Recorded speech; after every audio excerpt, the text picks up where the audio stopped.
कई लोग ऐसे भारी भारी व्रत करते हैं, शरीर को कष्ट देते हैं। किसको कष्ट दे रहा है? शरीर को।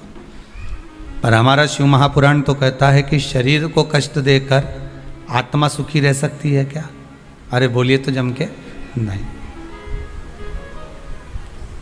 बेटा, बेटी, बहू, पोता, पोती, जमाई, ये जितने भी हैं ना, अगर कोई बीमार पड़ जाए, किसी को कष्ट हो जाए, किसी को कोई बीमारी लग जाए, कोई तकलीफ हो जाए, तो घर की माँ सुखी रह सकती है क्या?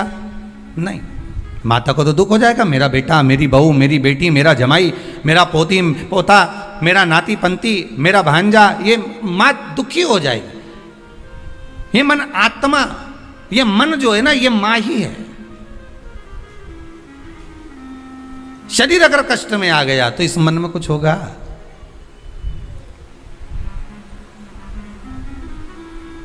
शिव पुराण कहती है बहुत अलमस्त रेखा।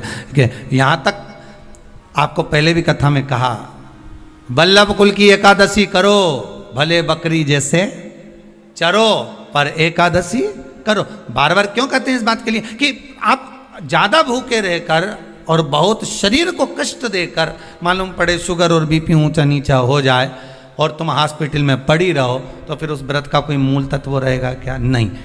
आत्मा का व्रत मूल है, मन का व्रत मूल है।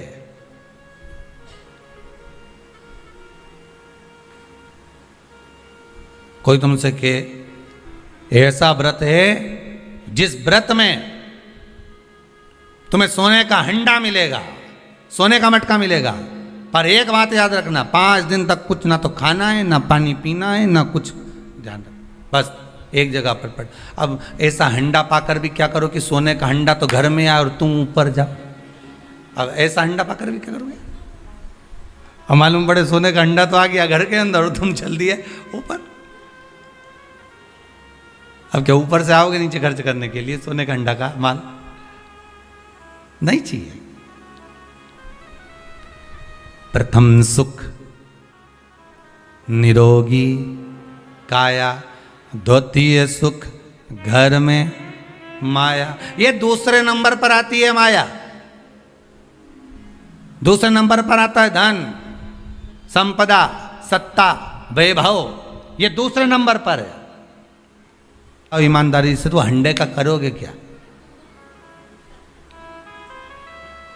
अब वो सोने का अंडा का कोई काम है?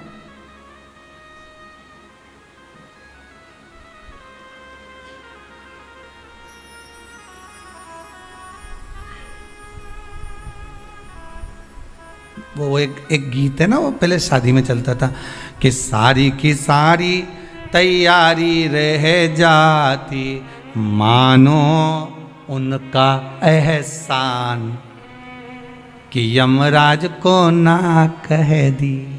नहीं तो मालूम पड़े सब जोड़ के रखा, धन वैभव संपदा सत्ता सब आ गई तुम्हारे पास में, और मालूम पड़े इतने में वो हाँ करके भेज दे यमराज को, जा उठा ला, और सब धरा की धरा रह जा। क्या करो उसका? फिर वो वैभव, वो धन, वो दौलत, वो संपदा, वो सत्ता का क्या करोगे?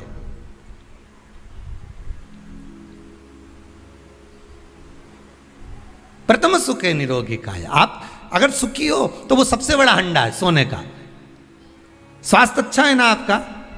कोरोना महामारी के अंतर्गत बीमार होने के बाद भी, कोरोना महामारी आने के बाद भी, इतनी बड़ी बीमारी ने घेर लिया, हर तरह से आपको निचोड़ लिया, उसके बाद भी अगर भगवान की कृपा से, शंकर की करुणा से, कृपा से, मेरे विश्वनाथ, मेरे कुबेर भंडारी की दया से, मेरे महाकाल राजा, मेरे विश्वनाथ की कृपा से मोहल्ले तक कोरोना आ गया, गली तक पहुंच गया, सोसाइटी तक पहुंच गया, बिल्डिंग में नीचे ऊपर तक पहुंच गया, और तुम्हें भी हो गया और तुम बच गए, उसके बाद भी बच गए। ना पलंग मिल रहे थे, ना दवाई मिल रही थी, ना इंजेक्शन मिल रहे थे, ना वेंटिलेटर मिल रहा था, ना ऑक्सीजन मिल रहा था, उसके बाद भी अगर तुम बच गए हो तो ये कोई दूसरा बचाने वाला नहीं, तुमने जो भजन किया था, कृपा उस भजन की हो गई, करुणा उस भजन की हो गई, दया उस भजन की हो गई, जो आप बच गए हो, ये उसकी कृपा से बचे, ये उसकी कृपा है। वो कहते हैं ना, मनुष्य कर्म करने में तो मनमानी कर सकता है, मनमानी आप कर्म करने में कर सकते हो, मैं तो ये करके रहूंगा, जाओ क्या कर लोगे, क्या बिगाड़ लोगे मेरा? आप अपना कर्म करने में तो मनमानी कर सकते हो, पर उस कर्म का भोग भोगने में मनमानी कर सकते हो क्या?